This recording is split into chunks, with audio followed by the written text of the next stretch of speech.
नमस्कार साथियों, स्वागत है आप सभी का आपके अपने YouTube channel study with Ashutosh sir में। दोस्तों, आज हम लोग बात करेंगे जो अभी यूपीपी की वैकेंसी आई है उसमें कितने पद हैं उसके बारे में हम लोग जानते हैं।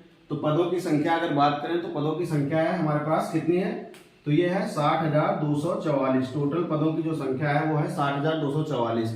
अब इसी से रिलेटेड एक टॉपिक है हमारा कि आयु सीमा में किस किस वर्ग को कितनी छूट दी गई है या किसको छूट नहीं दी गई है, इसके बारे में हम लोग जानेंगे। तो सबसे पहले जान लेते हैं हम लोग आरक्षण, यानी जो जनरल के अंतर्गत आते हैं उनको आयु सीमा में छूट दी गई है या नहीं दी गई है।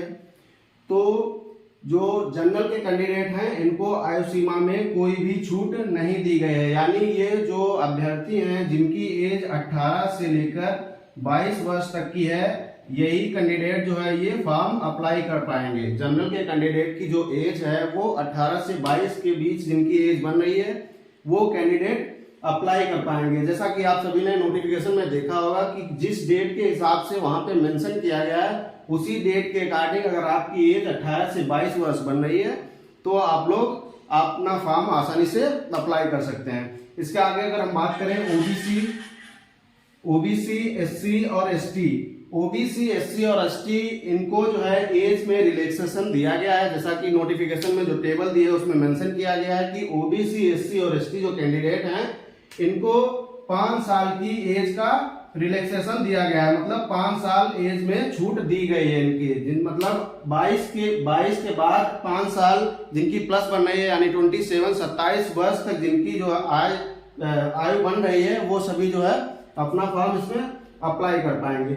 इसके बाद अगर बात करें एक्स सर्विसमैन, तो एक्स सर्विसमैन जो है इनको 3 वर्ष की छूट दी गई है। एक्स सर्विसमैन को 3 वर्ष की छूट दी गई है। यही अगर फीमेल कैंडिडेट की बात करें तो फीमेल कैंडिडेट का टेबल में तो स्पष्ट मेंशन नहीं किया गया है, लेकिन नोटिफिकेशन में ये मेंशन है कि फीमेल जो कैंडिडेट हैं उनको उनके वर्ग के अनुसार जो है आयु सीमा में छूट दी जाएगी।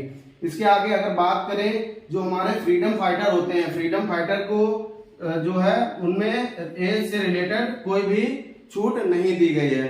तो उम्मीद है ये वीडियो आप लोगों को समझ में आया होगा। आयु सीमा में छूट हमने भरसक प्रयास किया कि आप सभी को जो है समझ में आया कि किसको किस वर्ग को कितना जो है वो आयु सीमा में छूट दिया गया है। मिलते हैं अगले वीडियो में, तब तक के लिए नमस्कार।